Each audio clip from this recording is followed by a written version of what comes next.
I thought I would, having made some comments about church organization,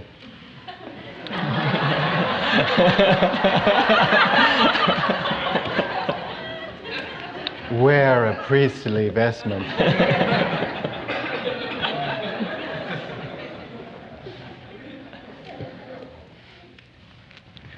Or is it the vestment of a Mexican cowboy?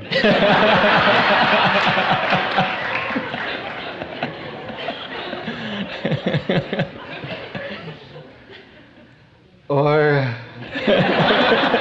a beautiful tablecloth that someone spilled coffee right in the middle.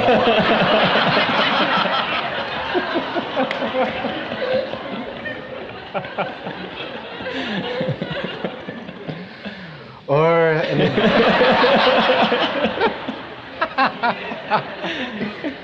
oh dear. Last night I was telling people I was a Taurus, they'll never believe it. I was saying that I wasn't a Gemini.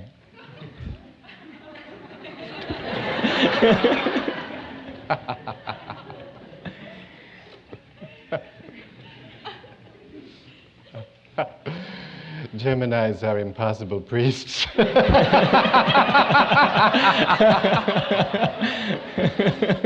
They can't hold any form long enough to be ritualistic about it.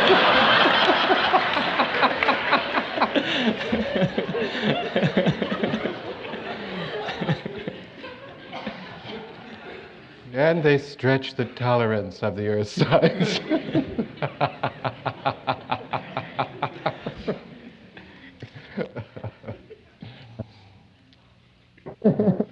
I've forgotten what we were talking about.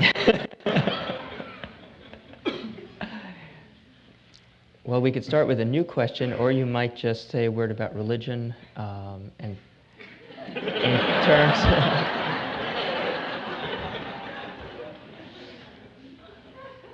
It is now a cowl.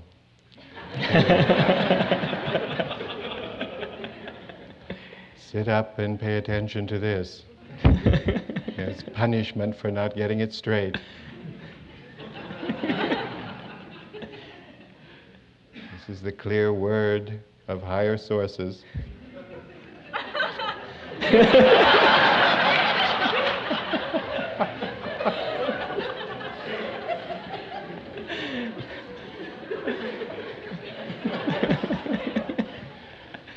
I think I shouldn't try to answer the question at all. We should just do a little ritual here. Okay. I would not like to suggest that that the earnest regulatory principles of moral conduct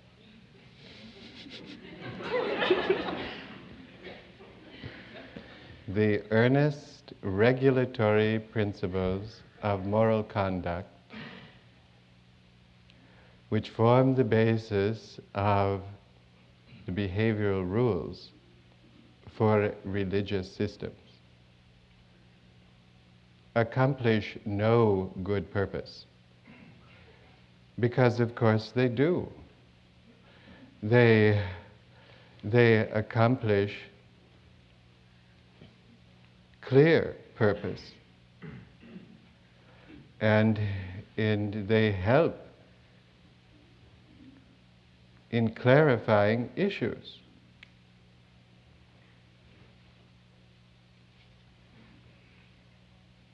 They make it very clear how things are to be understood and acted upon.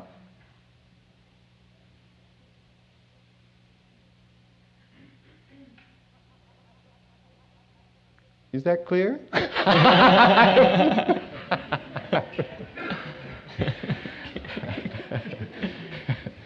And that is terribly appropriate.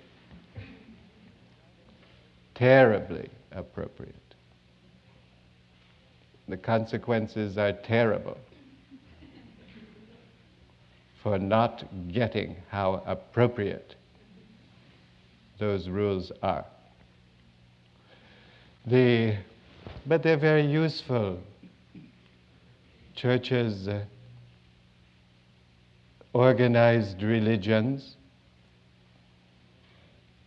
fastened down for different epochs. What can be understood and communicated externally, what can be understood and communicated externally in the form of doctrine. For people whose minds are best nourished, whose lives are best informed, whose behavior is best focused by doctrine.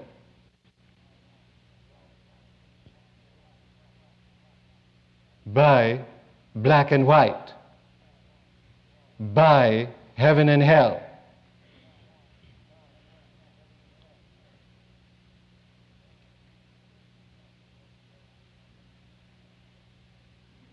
And that is fine, and that is helpful. Much good is to be said of heaven. Much good comes from hell. Much useful comes from religion.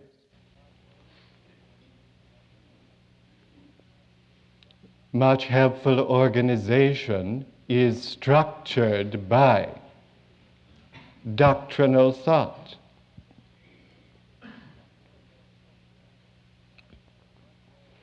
So, one way of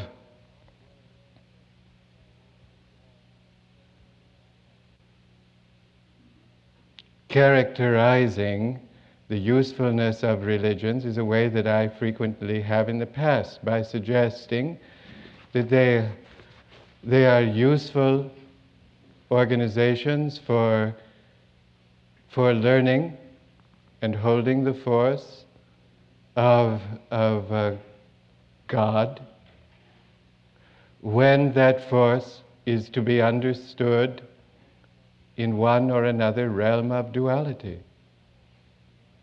And as ethical principles of conduct, all are based on elevated schemes and principles, as indeed you won't find a political system in the world by any name that does not sell itself by recourse to the elevated principles and conduct suggested behind it. They all do. So do all religions. And all are useful. All political systems accomplish certain purposes. All religious systems do. From time to time they change. From time to time they offer models for holding different kinds of learning. So, religious systems are crucial during the winding phase of life, which is a long and extended period.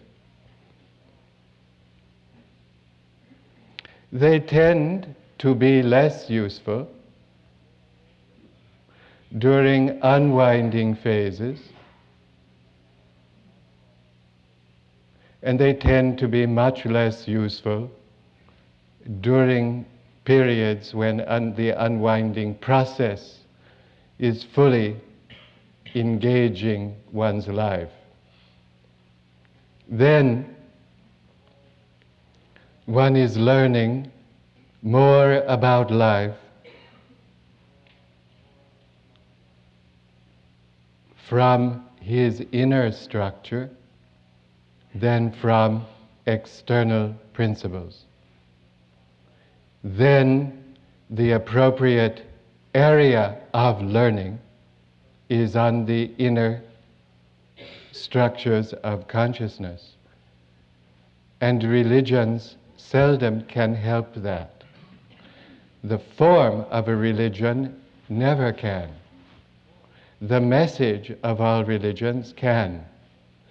because the central messages of all great religious systems can be decoded, can give essentially the same principles, but the way they are practiced never does. So it is quite possible within any religious system, apparent participation in any religious system, to have the process of unfolding occur. For all of them are based on the deep experience and personal knowing of the principles of God. But what is most in the commerce, intellectually and emotionally, of people in our world is not those dimensions. Mostly people approach dimensions of understanding astrally, according to their ego and astral sheath. And when they do so, religions are a help to them. And should be. And the doctrine is a help to them, and should be. And clear hierarchical patterns of behavior, privilege, goodness should be held up by religious systems, so people will begin to learn the primitive learning that of which may be appropriate for them.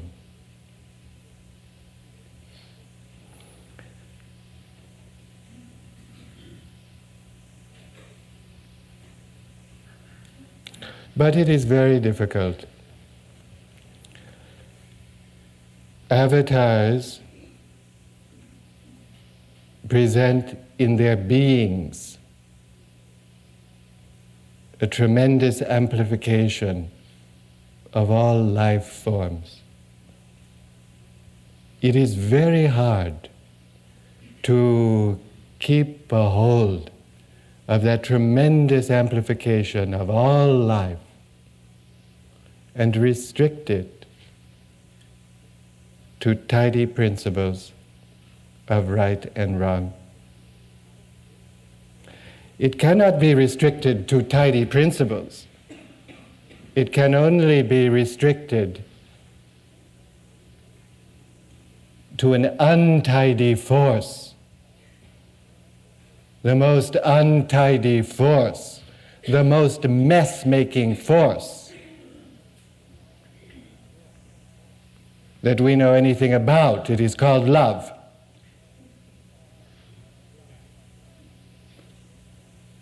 The experience of love will cloud every issue. The experience of love will take past clarity and dissolve it. The experience of love will make you see in your enemy God's face.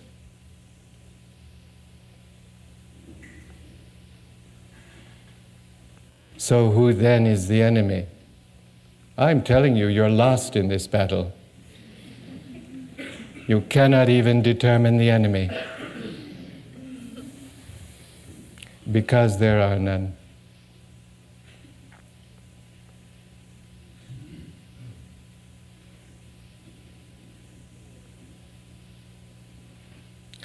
So,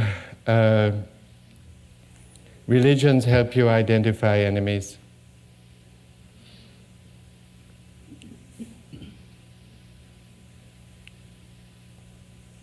And they will help you identify enemies in the external world and in the internal world. And they will keep you fighting those enemies.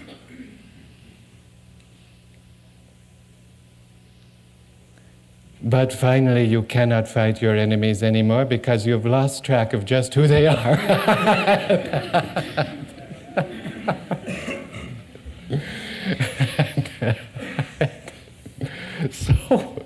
So you're lost.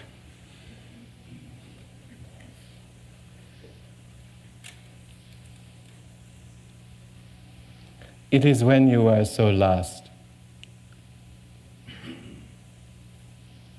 that you have the experience of being found. And when you have the experience of being a foundling.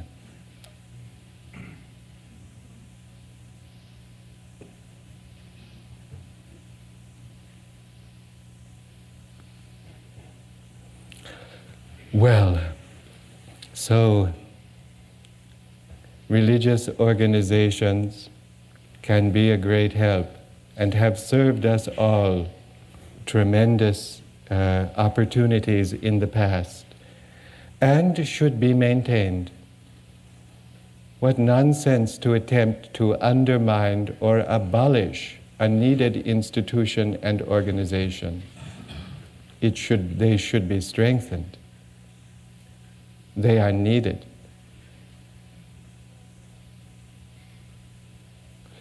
But, and they should be understood, their purposes recognized and reinforced.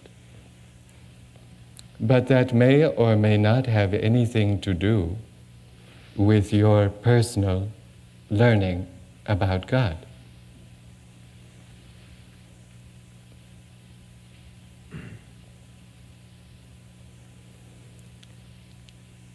Does that give a sufficiently unclear perspective of some of my views about religious organization? I think it balances those of this morning. Good.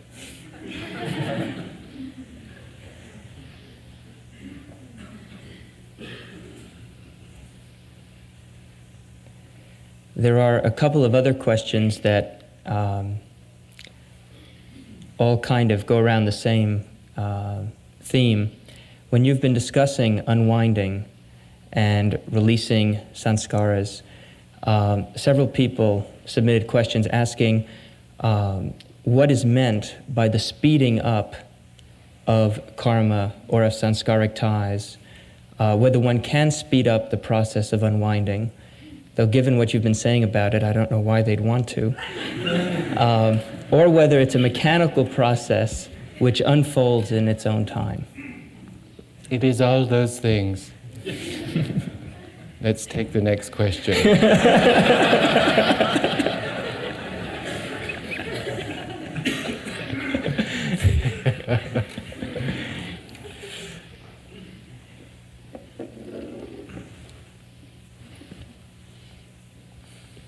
I guess we have to begin again in this boring way by trying to say what the terms mean. What does the term karma mean? First off, now I hope you will know it cannot mean, in the perspective that I am giving, good and bad karma. You must understand, from my perspective, there is no such thing.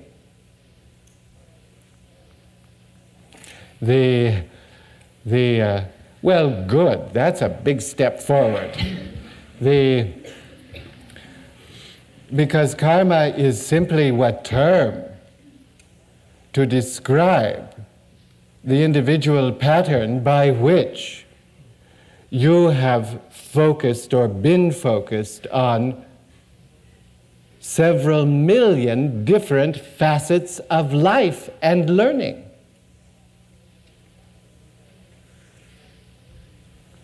So that it is the orderly pattern,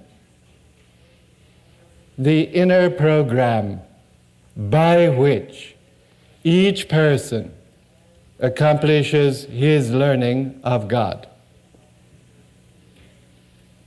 And that means, of course, his learning of everything. So, there is only good and bad karma from a heaven and hell perspective. And I think I've tried to say we've had enough of heaven and enough of hell. And so I don't think it is even useful to think about karma in such terms. If you have anything at all to do with a spiritual process, you will have had every kind of experience in the past, every kind of life, and you'll start out in any life with a certain kind and a certain pattern. You can call that pattern karma if you want to. You can call it, but you can say it's good or bad if you want to. And as long as you have the astral sheath, you'll want to. But it will go, and then where will you be? Okay.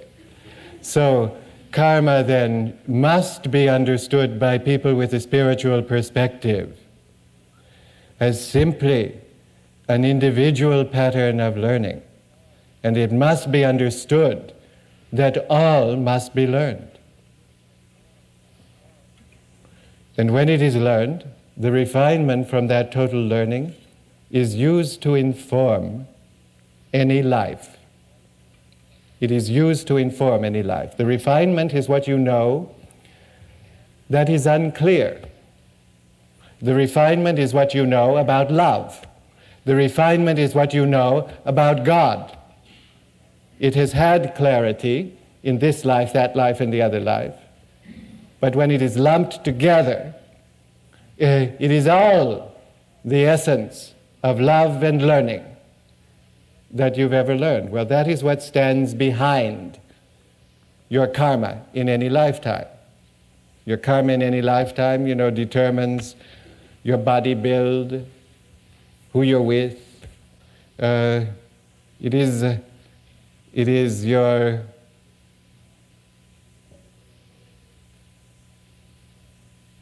ego. Your karma gave you this kind of an ego. Well, good. Well, bad. That person has a terrible ego, and that person has a good one. If I were you, I'd watch out more for the people who have good egos than those who have bad ones. Good egos tend to get puffed up with themselves and have other people agree.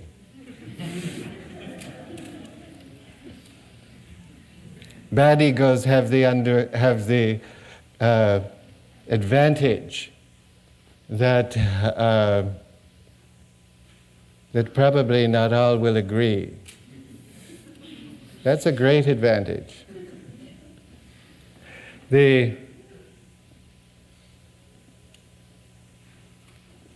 So that's about karma. In a spiritual life, you have a sheath that determines your ego and your placement and your learning and so forth, and that is nice. It's your script. It's your script, and it gives you the stage business. And it teaches you how to talk and what to say and where to go and how to act in a certain place. It gives you your role. And if it's good, it's a superficial role. Here we get into a paradox. The better you play it, the more superficial it is. That is, the better you play it, the more quickly it will wear out. And you better play it in this world, in the gross world, with your companions here, and not with your astral guide there. You better play it in the work you do in this world, and not with the dazing ritual you can get into with candles and a full moon on a dark night.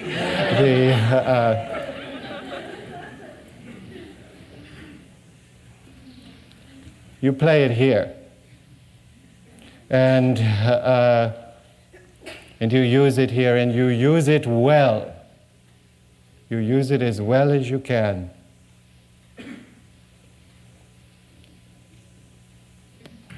Okay, but then it begins to dissolve. Then it begins to wear out. And the role is seen to be a role. And it is therefore evaluated. Well, how should I use this role now? For this purpose, that force? Then you find there's maybe another role. Because in any life of unwinding, you don't just work with one lifetime of the past and who you were before and what you were before that. You work with whole collections of them. Whole groups, untidy groups. You work with a messy range of forces. How are you going to pull them all together? How can you free the force from all those messy people you've been? How can you collect them together for a unified purpose and understanding? Well, you can't do it by rules. You can do it by understanding principles. And you can do it by understanding them the only way that understanding is possible, and that is by integrating them with a loving acceptance and understanding of them. Okay, so that's what karma is all about, and one of the reasons I don't think it's terribly important for spiritual students is that there are all kinds of lifetimes standing behind you, and all kinds of force that you can pull through. To think, oh, I'm this way because I was a Zoroastrian priest in this life and got hooked on fire.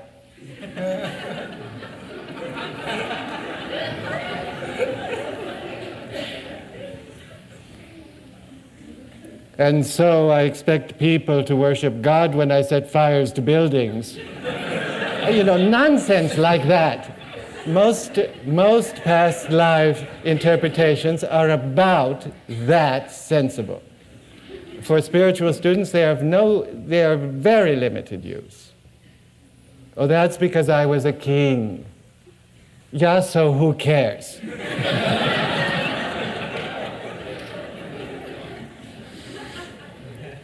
That was because I'm accustomed to be kicked around. Yeah, so what? You have all been kicked everywhere and done a lot of kicking yourself, up and down and round and round. It seems to me, I'll just give you my own provincial opinion about that, is that is not where it's at. And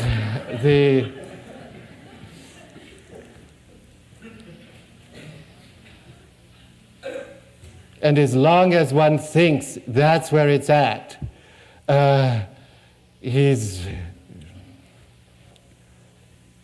there's a lot of work to be done. Okay. So, karma and spiritual lives and karma. And speeding up Okay. unwinding.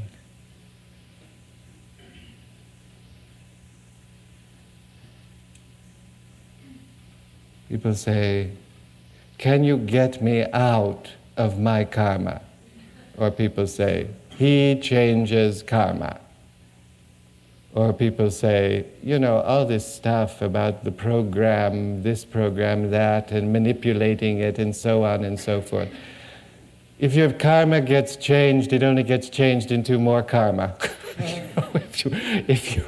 There's only one way of freeing yourself from more obligations in the future, and that is to stop acting like an idiot in the present.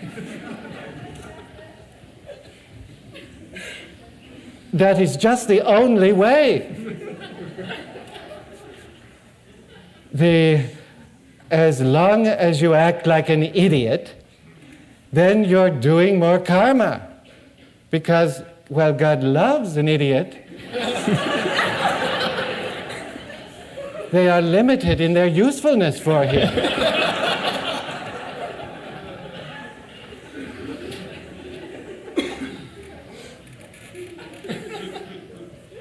So,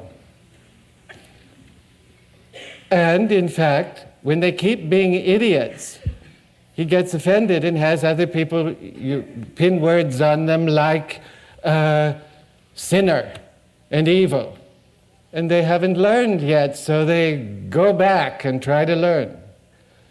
But learning means doing it.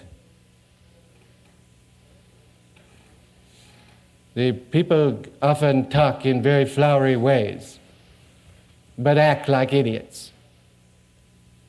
Some people who are called idiots are not at all. They act in very informed ways.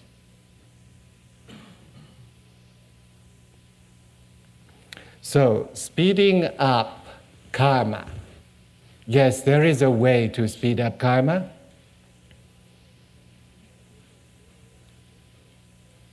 There is a very simple, straightforward way of speeding up karma.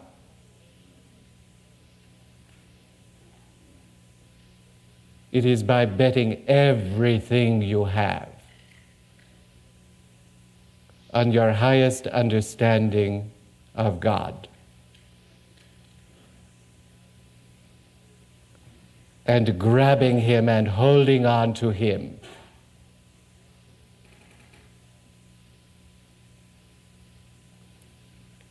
That's how you speed up karma. There are times when the acceleration can be very great. We live in such a time. We have had Him here.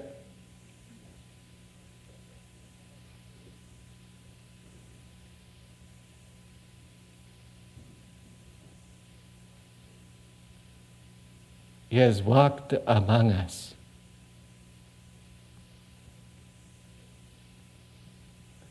He has pulled the forces of love and understanding through His being, which is creation, and through His physical body, which is Meher Baba.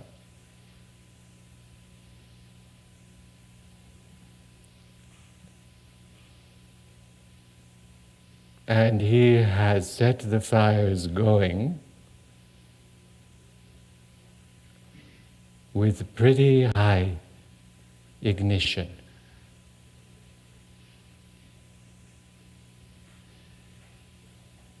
Someone told me yesterday, Seth told me yesterday, that he had read about Saturn, that it might rain gasoline on Saturn.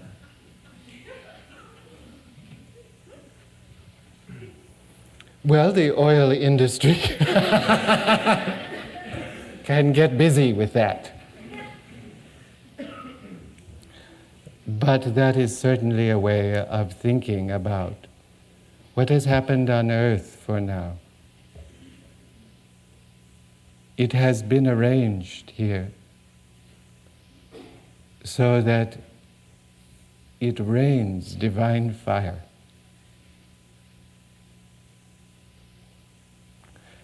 And the force of that ignition, the force of that quickening and acceleration of life is available to all.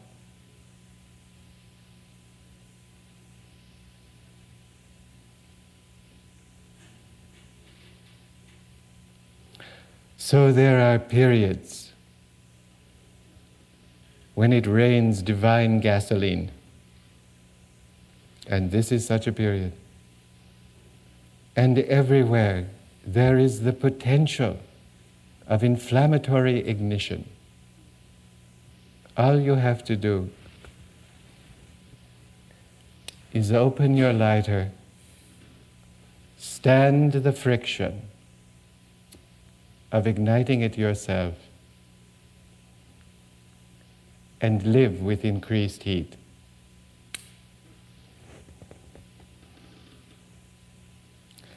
If you want to accelerate your karma, that's how you do it.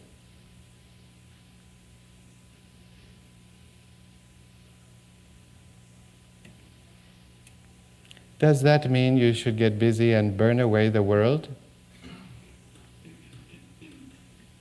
No.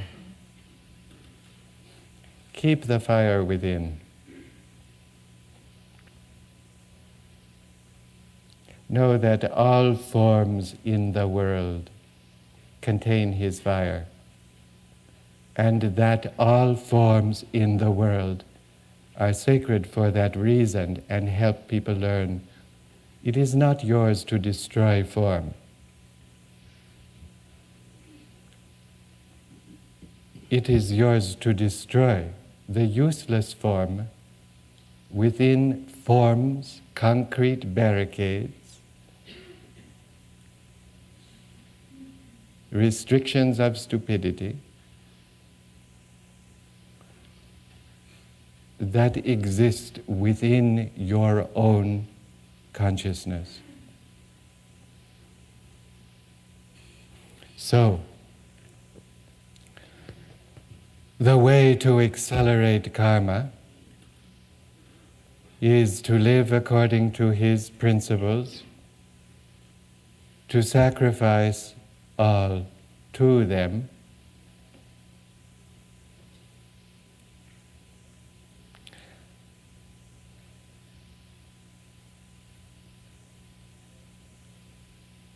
and to carry out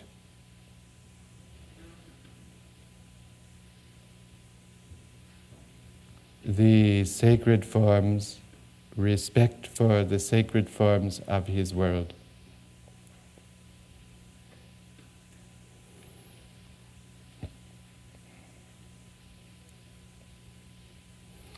There are, in spiritual literature, some statements that make people think there is another way. They say,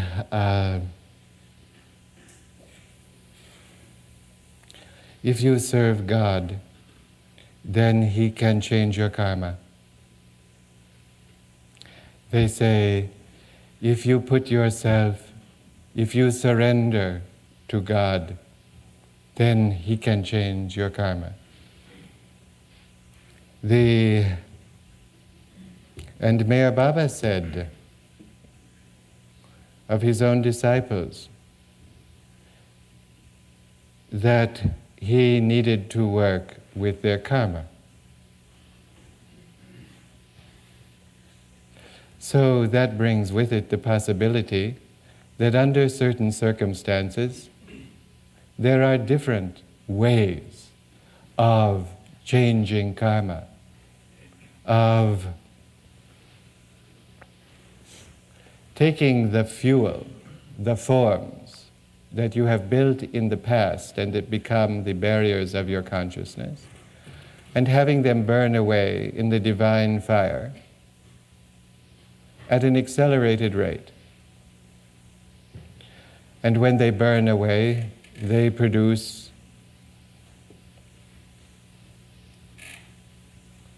more love, more understanding, a permeable substance of life that interpenetrates all forms. Well, so there is the notion that by serving a master, one can accelerate his own karma. That's a difficult one. It's a very difficult issue. Meher Baba said he did it. You know, I believe him. I believe he did it. But I believe there are ways that he did it. And I believe they are not really ritualistic. and do not depend on magic, and are not a misuse of occult power. I believe there are ways he did it. But the ways were all based on a very, very simple principle, the messy one I described earlier: love. And he could work and accelerate the processes of learning to the degree that he could maintain an increasingly strong bond of love, because that in itself accomplishes the process of burning away the barriers. That is available to all. It is the same principle.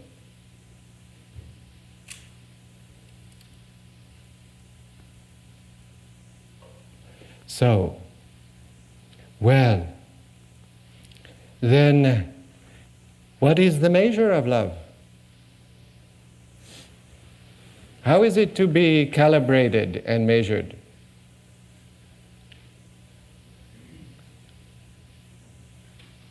Is it to be determined by the effulgence of billowing feeling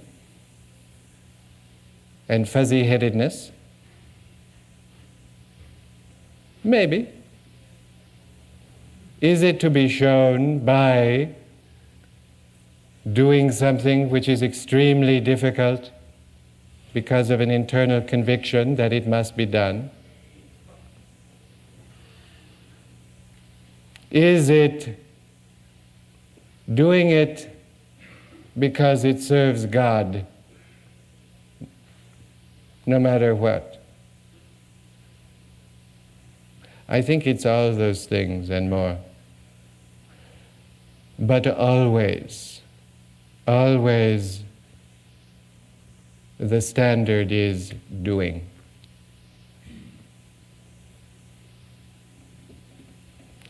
It is not talking and thinking. It is using talk and using thought and using feeling to do. That to use talk, thought, and feeling to get away from doing is evil.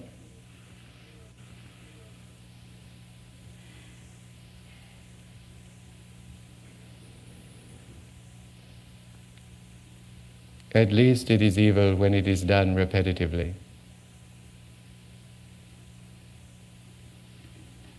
So, that is how one accelerates karma. There are technical ways by which this acceleration process articulates with physical processes and other levels of consciousness, which in their own way are also physical. But they're all based on the same principle.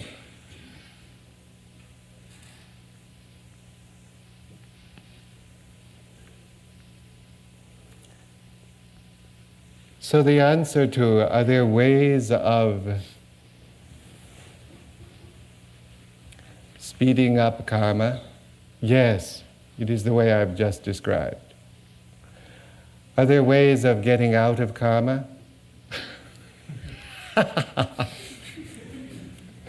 Not if karma is worthy of the name.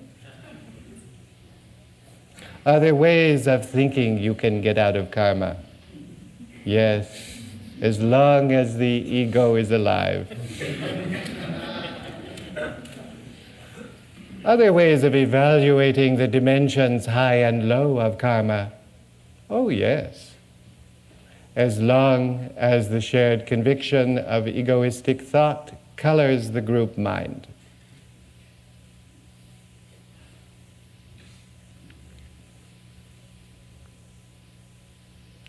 So, when one has, and here the definition of learning, therefore, is not how well you do on the test when the learning is put in words, not how fully you feel the dimensions when the test is emotional.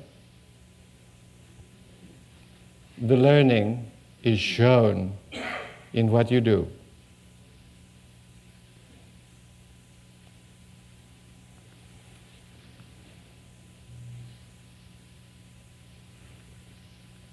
Jim, is the term karma, the way you've been using it, the same as the processes of unwinding? Is anyone interested in that? How does karma relate to unwinding? First off,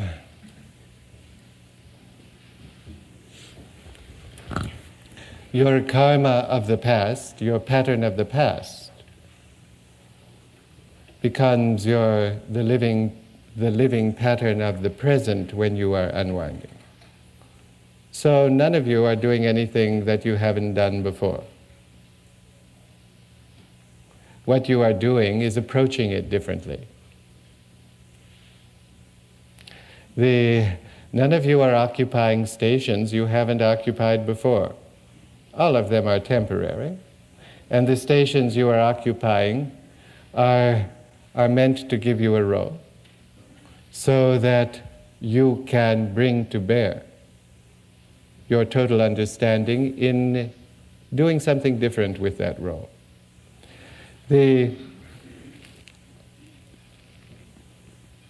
So karma does have some relevance in spiritual unwinding. It has some potential relevance, which Mayor Baba talked about. The potential relevance is rewinding. It is being unable to stand the fire of living through circumstances according to a higher principle, and lowering the principles to give justification for doing it an idiotic way. That is what rewinding is. And people feel the tension of that. And Mayor Baba almost used those words to describe it. One of the questions that you have is related to that. That is later. It has wholly to do with that. So, there is something also about spiritual lives which is somewhat different than winding lives. And that is, Mayor Baba was marvelously unclear about how many lives you would lead in the unwinding process. He was pretty clear about how many in the winding, but was quite unclear about how many in the unwinding. I think the reason for that lack of clarity is that it is much more individual. And I think the acceleration process is determined even in a given life.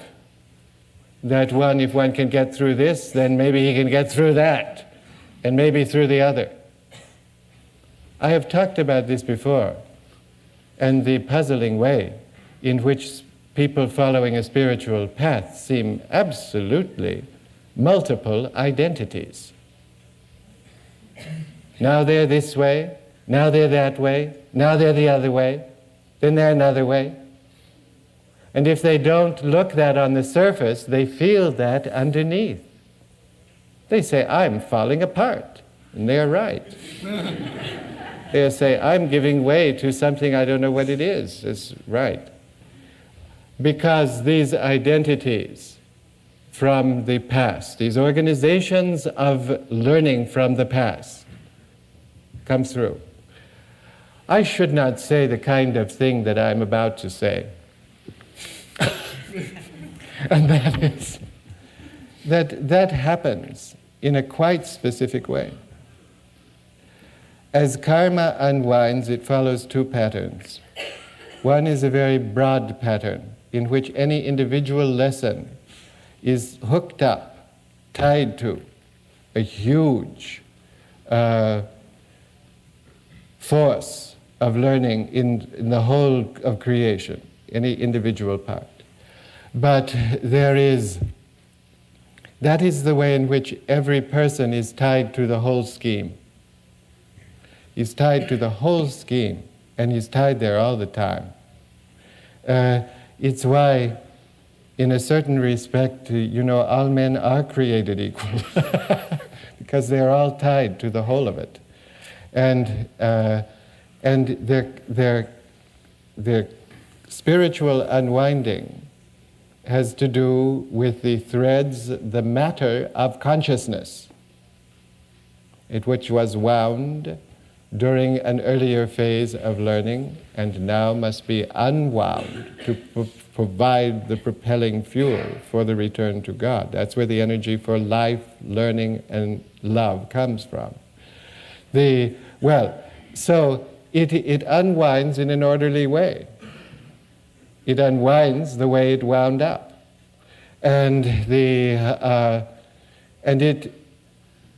But the rate of unwinding is wildly variable. Wildly variable.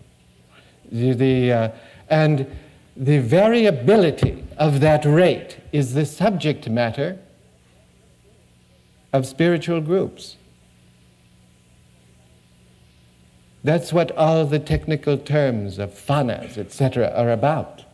They're about the rate of unwinding and what happens when there's a sudden acceleration and then a restabilization. And that's why there are planes of consciousness. That's why there are subplanes. They all have to do with the rate of rewinding, and unwinding. But they are highly individual.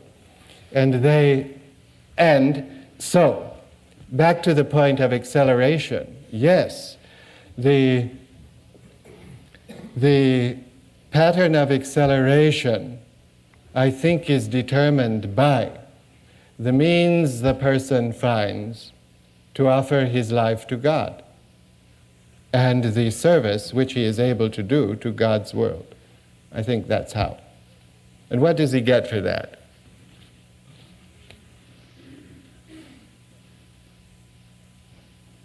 A loose mind.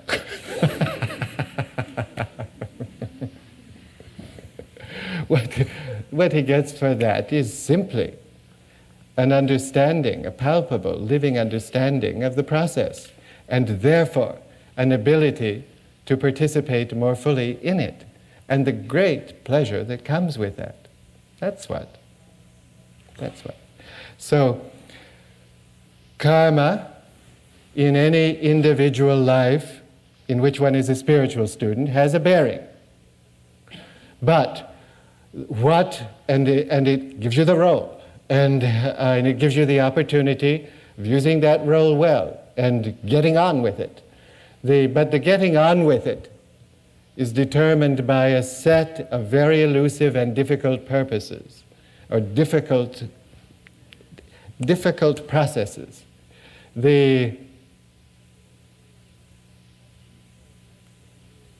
And they are hard to put in words. And they have to do with elusive things about elusive qualities. But they are extremely variable, extremely variable.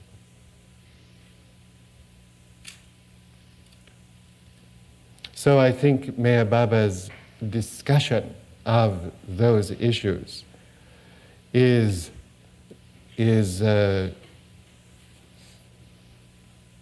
quite open, because the process is quite open. Thank you.